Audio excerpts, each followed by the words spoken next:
Film की शुरुआत में हम एक लड़की जैक्सन को देखते हैं जो पंखे से रस्सी बांध रही थी। वो अपनी जिंदगी से बहुत तंग आ चुकी थी। अब रस्सी यानी फांसी के फंदे को अपने गले में डाल लेती है, लेकिन शायद अभी उसका मरना लिखा नहीं था, क्योंकि तभी रस्सी टूट जाती है और जैक्सन मरने से बच जाती है। दरअसल उसकी जिंदगी में बहुत सारे मसले हैं, टेंशन हैं, जिनकी वजह से वो इतनी परेशान रहती है कि डिप्रेशन का शिकार हो गई। अपने दिल का बोझ भी वो हल्का नहीं कर सकती थी, क्योंकि उसकी जिंदगी में कोई ऐसा नहीं है जो उसके दुख दर्द को समझे। अब सीन शिफ्ट होकर आता है एक आदमी पर जिसका नाम सैम था। काम से घर आने में आज उसे देर हो गई थी, इसीलिए उसकी वाइफ पूछती है कि आज तुम लेट क्यों हो गई, क्या बात है। जिस पर सैम जवाब देता है वो बस ऑफिस में काम ज्यादा ही था, इसी वजह से देर हो गई। जैक्सन जमीन पर बैठकर रोने लगी क्योंकि मरने से वो बच चुकी थी। फिर वो मैसेज करती है सैम को। जब सैम अपने मोबाइल में देखता है कि जैक्सन नाम की लड़की मुझे मैसेज कर रही है और खुद को मेरी बेटी बता रही है, तो वो काफी हैरान रह गया। फिर उसे लगा कि जरूर मेरे साथ ये कोई मजाक कर रहा है, लेकिन जब उस लड़की ने अपनी माँ का नाम बताया तो सैम काफी हैरान रह गया, क्योंकि ये उसकी पहली वाइफ का नाम जिसे वो छोड़ चुका था। अब जैक्सन उसे कहती है क्या हम मिल सकते हैं, जिस पर सैम राजी हो गया और वो अपनी वाइफ को किसी जरूरी काम का बहाना बनाकर उससे मिलने के लिए निकल जाता है। इन्होंने पार्क में मिलने का प्लान बनाया, जहाँ पहले जैक्सन पहुँच जाती है। फिर जब सैम आया तो वो वहाँ उदास परेशान जैक्सन को देखता है और उससे पूछने लगा, एक्सक्यूज मी, क्या तुम ही जैक्सन हो? तब उसके हाँ बोलने पर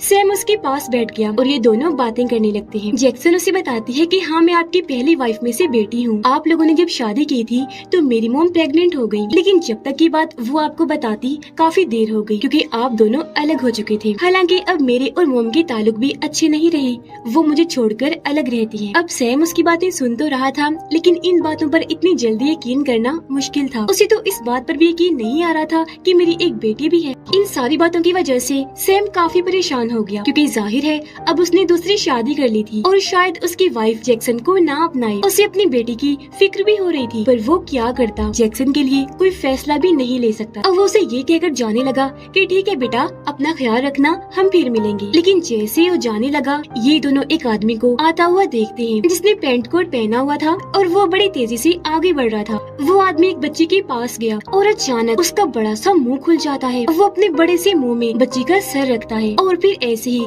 सारा उसे मुंह में लेकर निकल जाता है और उसका मुंह वापस बंद होकर अपनी असली हालत में आ गया। ये देखकर दोनों की होश उड़ गई और अब वो बड़े मुंह वाला अजीब आदमी इनकी तरफ बढ़ने लगा, पर ये दोनों काफी डर गए। जल्दी से वहाँ से भागकर गाड़ी में बैठ जाते हैं और वापस अपने अपने घर आ गए। अब जैक्सन को अपनी आंखों पर यकीन ही नहीं आ रहा था कि मैंने एक अजीब बड़े मुंह वाले आदमी को देखा। इसीलिए वो इंटरनेट पर उसके बारे में सर्च करती है, लेकिन वहाँ भी उसे कोई जानकारी नहीं मिलती। अब तभी कोई उसका दरवाजा जोर जोर से पीटने लगा। अब पहले तो जैक्सन थोड़ा घबरा गई, लेकिन फिर हिम्मत करके उसने दरवाजा खोल ही दिया, पर वहाँ पर तो कोई भी नहीं था। अब जब उसने दरवाजा बंद करके पीछे मुड़ के देखा तो वो बड़े मुंह वाला आदमी अंदर आ गया था। अपना बड़ा सा मुंह खोलकर उसकी तरफ बढ़ने लगता है जैक्सन को निगलने के लिए, पर वो एक रॉड लेकर उसके मुंह में मारती है और उसे साइड पर करके वहाँ से भाग जाती है और सीधा सैम के घर आ गई। घर में अंधेरा था। वो सैम से बात करने लगती है, कहती है कि अब वो हमारे पीछे पड़ गया है, क्योंकि आज वो मेरे घर तक आ गया था, वो हमें भी निकल जाएगा, इसीलिए हमें जल्दी यहाँ से भागना होगा, चलिए मेरे साथ। पर सैम उसके साथ जाने से मना कर देता है।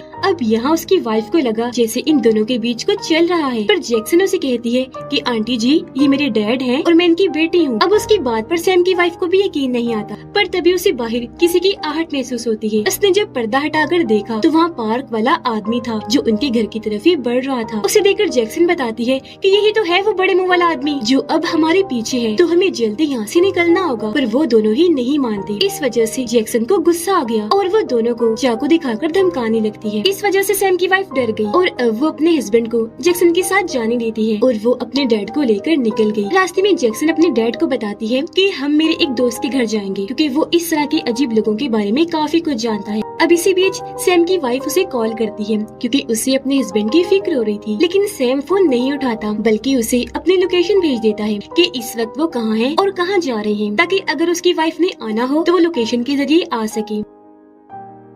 थोड़ी ही देर में जैक्सन और सैम उसके दोस्त के घर पहुंच गए, लेकिन जब ये अंदर गए तो वहाँ तो पार्टी चल रही थी। सारे ही नशे में धुत थे, यहाँ तक कि उसका दोस्त भी, लेकिन उसे थोड़ी बहुत होश थी। जैक्सन अपने दोस्त को उस बड़े मुंह वाले आदमी के बारे में बताती है और उसका नाम रखती है चॉम्पी। अपने साथ बाहर ले आए और उसे गाड़ी में बिठाकर अपने साथ ले जाने लगते हैं। वो इनसे पूछता है कि आखिर आप लोग मुझसे क्या चाहते हो, जिस पर जैक्सन जवाब देती है कि तुम हमारे लिए एक जादुई दायरा बनाओ, ताकि उसे पार करके चॉम्पी हम तक ना आ सके और हमें कोई कोई भी नुकसान ना पहुंचाए। अब इसी बीच इन्हें वही पिंक जैकेट वाली बच्ची दिखाई देती है जिसे पार्क में चॉम्पी निकल गया था। जैक्सन गाड़ी रोककर उस बच्ची के पास जाती है जो काफी घबराई हुई थी। जैक्सन उससे पूछती है कि तुम्हें क्या हुआ और उस दिन तुम्हारे साथ उस आदमी ने क्या किया था, तुम उसके अंदर से कैसे निकलकर बाहर आ गई। पर वो लड़की उसे ठीक से कोई जवाब नहीं देती। अब तभी जैक्सन और सैम एक बार फिर चॉम्पी को अपनी तरफ आता हुआ देखते हैं। वो काफी डर गए। इस बार वो बच्ची को भी अपने साथ गाड़ी में बिठाकर वहाँ से भाग जाते हैं। वे लोग दोबारा से जैक्सन की दोस्त के घर आ गए। अंदर जब भी आए तो सैम जैक्सन से बात करने जाता है, लेकिन उन्होंने देखा कि वो तो नशा ले रही है तो उन्हें गुस्सा आया। इसीलिए वो जैक्सन के हाथ से नशे का पैकेट लेकर सारा नीचे गिरा देते हैं। जिस पर जैक्सन सैम से कहती है कि डैड, आपको अंदाजा नहीं है कि मेरी जिंदगी में क्या चल रहा है। मैं कितने मसलों में घिरी हुई हूँ, मैं डिप्रेशन का शिकार हूँ, इसलिए ये सब करती हूँ। अब ये बातें सुनकर सैम को जाहिर है बहुत दुख लगता। अब जैक्सन का दोस्त बच्ची को गाड़ी से बाहर आने को कहता है, पर क्योंकि वो काफी डरी हुई थी इसलिए बाहर निकलने से मना कर देती है। तब सैम बच्ची को प्यार से मनाकर गाड़ी से बाहर लेकर आए और उसे गोद में उठाकर घर के अंदर ले आते हैं। जैक्सन को वहाँ एक किताब मिलती है जिसमें दूसरी दुनिया की अजीबोगरीब क्रिएचर्स और मॉन्स्टर्स के बारे में लिखा हुआ था। अब किताब लेकर जब जैक्सन कमरे से बाहर आई तो देखती है कि सैम जमीन पर बेहोश पड़ा है और वो बच्ची उसके मुंह के पास बड़ी अजीब हालत में बैठी हुई है। पर जैसे उसने जैक्सन को देखा वो यहाँ से भाग गई। इससे उसे भी काफी हैरानी हुई। अब वो जल्दी से सैम के पास आकर उसे उठाती है। सैम को जब होश आया तो वो जैक्सन को बताता है कि मुझे ऐसे महसूस हो रहा था जैसे मुझे कोई काटने की खाने की कोशिश कर रहा है। जैक्सन किताब फिर से देखने लगी। जहाँ आखिरकार अब उसे उस मॉन्स्टर के बारे में पता चल गया था जो लोगों को खा जाता है। अब तभी ये नोटिस करते हैं कि सैम का एक पाँव किसी छोटी बच्ची जैसा बन गया है, जो देखकर वो हैरान और परेशान रह गया। उसकी टेंशन बढ़ गई। अब अपने डैड का ध्यान पाँव पर से हटाने के लिए जैक्सन उनसे इधर उधर की बातें करने लगी। तब सैम बताते हैं कि मैंने अपनी वाइफ को कॉल करके यहाँ बुला लिया है। ये सुनकर जैक्सन को बहुत बुरा लगा और वो अपने डैड से नाराज होकर यहाँ से जाने लगी। पर तभी इन्हें बाहर किसी की आवाज सुनाई दी तो वहाँ और कोई नहीं बल्कि चॉम्पी था जो अब इनकी तरफ ही बढ़ रहा था। लेकिन इस बार वो डरती नहीं बल्कि हिम्मत करके उससे बात करने की कोशिश करती है। सैम उससे पूछता है कि तुम्हारे साथ मसला क्या है और उस छोटी बच्ची ने मुझे काटने की कोशिश क्यों की और मेरे पैर को ऐसा क्यों बना दिया आखिर। जैक्सन भी उससे पूछती है क्यों हमारे पीछे पड़े हुए हो, चाहते क्या हो हमसे। तब चॉम्पी नीचे बैठकर फिर से अपना बड़ा सा मुंह खोलता है और इशारे से उनसे कहता है कि मेरे मुंह के अंदर आ जाओ, तुम्हें तुम्हारे सवालों के जवाब मिल जाएंगे। अब यहाँ डरते हुए जैक्सन चॉम्पी के मुंह में अपना सर डालती है और फिर सारे अंदर घुसकर उसके पेट में चली गई। वो फिर सैम को भी अपने अंदर आने का कहता है तो वो भी डरते डरते उसके बड़े से मुंह से पेट में चला जाता है। अंदर जाकर ये देखते हैं कि मुंह के साथ साथ उसका तो पेट भी बहुत बड़ा अलग ही किस्म का है। जहाँ ये लोग चॉम्पी की आवाज सुनते हैं जो इनका वेलकम करता है। वो फिर इन्हें बताता है कि मैं असल में यहाँ एक शैतान को पकड़ने आया हूँ और जिस बच्ची से तुम लोग मिले थे जिसे मैंने निगल लिया था वो शैतान असल में उस बच्चे के अंदर ही है। बच्चे के अंदर वो शैतान लोगों को काट काट कर अपनी तरह बना रहा है। उसने सैम पर भी हमला किया था जब भी उसका पैर एक छोटी बच्ची जैसा बन गया है और अब हमने उस शैतान को ढूंढकर खत्म नहीं किया तो सैम बिल्कुल उस छोटी बच्ची जैसा बन जाएगा, यानी उसका क्लोन, डुप्लीकेट। तो अब यहाँ इन दोनों को सारी बात समझ आ जाती है कि असल में चॉम्पी ने पार्क वाली बच्ची को क्यों निगला था। बच्ची के अंदर का शैतान अपने इसी तरह क्लोन बनवा कर लोगों को कटवा कटवा कर बच्ची जैसा बना देगा और यहाँ सबके अंदर वो शैतान होगा और उसकी पूरी आर्मी बन जाएगी। जिसके बाद चॉम्पी इन दोनों को अपने मुंह से बाहर निकाल देता है और ये दोनों काफी खुश थे कि थैंक गॉड इसने हमें कोई नुकसान नहीं पहुँचाया और वो इनकी और बाकी सबकी मदद ही करना चाह रहा था और ये लोग उसे ही गलत समझ रहे थे। चॉम्पी यहाँ से जाने लगा लेकिन तभी गाड़ी लेकर सैम की वाइफ आ जाती है और वो गाड़ी चॉम्पी के ऊपर चढ़ा देती है। वो बुरी तरह कुचला गया और ऐसी मुंह खुली हालत में उसकी मौत हो जाती है।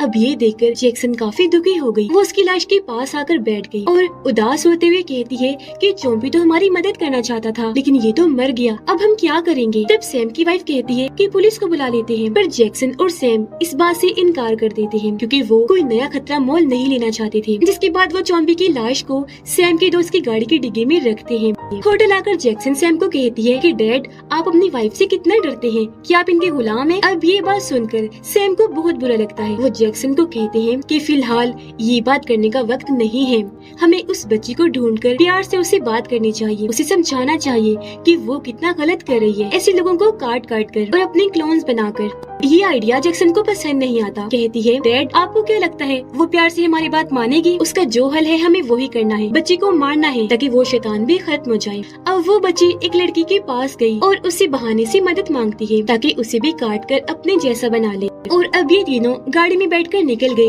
बच्चे से बात करने के लिए। रास्ते में सैम कहते हैं कि मैं अपने पैर की वजह से ये महसूस कर सकता हूँ कि वो बच्ची यहीं आस-पास ही है। अब इसी बीच इन्हें वो बच्ची दिख जाती है जिसके साथ वहाँ उसी जैसी दो और बच्चियाँ भी थी जो दरअसल उसकी क्लोन्स थी। ये देखकर जैक्सन गाड़ी से उतरकर बाहर आई, जिसे देखकर तीनों बच्चियाँ यहाँ से भागने लगती हैं। तब जैक्सन सैम की वाइफ की मदद से उनमें से एक बच्ची को पकड़ लेती है और उसे डिग्गी में डालने की कोशिश करने लगी, पर उन्हें ऐसा करते हुए एक आदमी देख लेता है। वो सोचता है कि ये लोग बच्चे को अगवा कर रहे हैं, इसीलिए वो अपना मोबाइल निकालकर पुलिस को कॉल करने लगता है। पर इससे पहले वो ऐसा करता जैक्सन उस पर हमला कर देती है, उस पर झपट पड़ी और काफी मारती है, जिस वजह से आदमी को यहाँ से भागना पड़ता है और ये तीनों भी गाड़ी में बैठकर यहाँ से निकल जाते हैं। डिग्गी में इन्होंने बच्चे को बंद किया हुआ था। खैर अब ये लोग जैक्सन के घर आ गए और बच्ची को डिग्गी से बाहर निकालकर बड़ी मुश्किल से घर के अंदर लेकर आते हैं और उसे कुर्सी से बांध दिया जाता है। अब जैक्सन अपने दोस्त को कॉल मिलाती है, कहती है कि हमने तुम्हारे घर में चॉम्पी की लाश को छोड़ा था, इसे जल्दी से लेकर यहाँ आ जाओ। थोड़ी देर बाद जब जैक्सन घर से बाहर देखती है तो वहाँ बच्चे के बहुत सारे क्लोन्स थे जो इनके घर की तरफ ही बढ़ रहे थे। यहाँ जैक्सन उन सबको कहती है कि हमें इस बच्ची को टॉर्चर करना चाहिए, क्योंकि हो सकता है जब इसे टॉर्चर किया जाए तो बाकी क्लोन्स भी तकलीफ महसूस करें और यहाँ से चले जाएं। पर सैम इसके लिए मना कर देता है। बाहर वो सारे क्लोन्स घर के पास आ गए थे। वो अंदर आने वाली हर खिड़की दरवाजों को खोलकर अंदर घुस जाते हैं। तभी बाहर जैक्सन का दोस्त भी आ गया था, लेकिन वो गाड़ी से बाहर नहीं आ सकता था क्योंकि उसके चारों तरफ भी बच्ची की क्लोन्स थे। अब जैक्सन अपने दोस्त को कॉल करती है। वो पूछता है कि अब मुझे क्या करना होगा। वो जवाब देती है कि तुम हमारे लिए जादुई दायरा बनाओ ताकि ये क्लोन्स हमें नुकसान न पहुंचा सके। उसका दोस्त कहता है कि मुझे कोई जादुई दायरा बनाने नहीं आता, मैं कोई जादूगर थोड़ी ना हूँ। अंदर सैम देखता है कि कुछ क्लोन्स ने उसकी वाइफ पर हमला करके उसे पकड़ा हुआ है और लिटाकर वो उसके ऊपर बैठी है। सैम भी उन क्लोन से लड़ने लगा, उन्हें मारकर वहाँ से भगाता है और अपनी वाइफ को बचा लेता है। अब जैक्सन घर से बाहर आई। जो क्लोन्स उसका रास्ता रोक रही थी वो धक्का मारकर उन्हें साइड में करती है और जल्दी से अपने दोस्त को गाड़ी की डिग्गी खोलने का कहती है। उसने जैसे गाड़ी की डिग्गी खोली, जैक्सन एक क्लोन को पकड़कर उसे चोम्पी के मुंह में डाल देती है, लेकिन तभी एक दूसरी क्लोन जैक्सन को पकड़ लेती है और उसे भी चोम्पी के मुंह में फेंक देती है। सैम और उसकी वाइफ एक जगह पर बैठे हुए थे। देखता है कि उसकी वाइफ का हाथ भी छोटी बच्ची जैसा बन गया है, जिस वजह से दोनों ही काफी परेशान हो जाते हैं। ऊपर से क्लोन उनके कमरे का दरवाजा जोर जोर से पीट रहे थे। अब जब जैक्सन चॉम्पी के पेट में गई तो वहाँ असली बच्ची से बात करती है। बच्ची रोते हुए उसे बताती है कि मैं किसी को भी नुकसान पहुँचाना नहीं चाहती, लेकिन जो मेरे अंदर शैतान है वो ये सबको काट काट कर मेरे जैसा बनाता जा रहा है। उसने मेरे जरिए मेरे मॉम डैड को काटा, फिर और भी कई सारे लोगों को जो सब के सब मेरे जैसे बन गए हैं। इससे पहले वो यहाँ मेरे ऊपर हावी हो जाए, मैं अपना कंट्रोल खोकर तुम्हें नुकसान पहुँचाऊँ, प्लीज तुम यहाँ से चले जाओ। पर वो जाने से मना कर देती है। उसे बच्ची पर तरस आ रहा था तो उसकी जान बचाने के लिए वो रिस्क लेने का ही फैसला करती है और उसे कहती है कि तुम उस शैतान को मेरे अंदर भेज दो, मैं उस शैतान से लड़ने की पूरी कोशिश करूंगी। जो कहकर वो बच्ची के गले से लग जाती है और उसके अंदर का शैतान निकलकर अब जैक्सन के अंदर चला जाता है। ऐसा होता ही वो सारे क्लोन्स जो बच्चे जैसे दिख रहे थे अब वो जैक्सन जैसे दिखने लगते हैं। जैक्सन अपने होश में थी, वो शैतान से लड़ती है और उन सभी क्लोन्स को चॉम्पी के पेट में आने पर मजबूर करती है। और अब जैसे जैसे वो सारे क्लोन्स चॉम्पी के मुंह में घुसकर उसके पेट में आते हैं, वो सारे अपने अपने असली रूप में वापिस आ जाते हैं। साथ ही अंदर ही जैक्सन शैतान से भी लड़ रही थी। अब सैम भी उसके पेट में आ गया और अपनी बेटी जैक्सन की मदद करता है उस शैतान से लड़ने के लिए। वो दोनों अब मिलकर उस शैतान को बड़ी ताकत लगाकर जैक्सन के अंदर से बाहर निकाल देते हैं और अब वो यहाँ से इस दुनिया को ही छोड़कर निकल जाता है। पर जाते जाते उसने बाहर जाने का रास्ता बंद कर दिया था, इसीलिए अब ये दोनों बाप बेटी यहाँ से बाहर नहीं निकल सकते थे। पर तभी बाहर से सैम की वाइफ और जैक्सन का दोस्त एक रस्सी की मदद से रास्ता बनाते हैं और इन दोनों को सही सलामत बाहर निकाल लेते हैं। एक दूसरे से मिलकर ये सारे लोग बहुत खुश हो गई थी और वो बच्ची जिसके अंदर से अब शैतान हमेशा के लिए निकल चुका था वो भी अपने मॉम डैड को वापस असली रूप में देखकर काफी खुश हो जाती है। यहाँ सैम जैक्सन को कहता है, मेरी बेटी मुझे माफ करना, इतने साल में तुमसे दूर रहा और तुम्हारे बारे में पता भी नहीं लगवा पाया। तुम्हारे डिप्रेशन की वजह मैं हूँ। मेरी बच्ची मुझे माफ कर दो, आइंदा के बाद तुम्हारा ख्याल मैं ही रखूंगा। ये कहकर वो जज्बाती हो गई और जैक्सन को गले से लगा लेते हैं। अपने बाप का ये प्यार देखकर वो भी रो देती है और यहाँ उसकी वाइफ ने भी जैक्सन को अपना लिया था अपनी बेटी के तौर पर और इस तरह उनकी फैमिली पूरी हो गई थी। इस फिल्म की भी यहीं पर हैप्पी एंडिंग हो जाती है।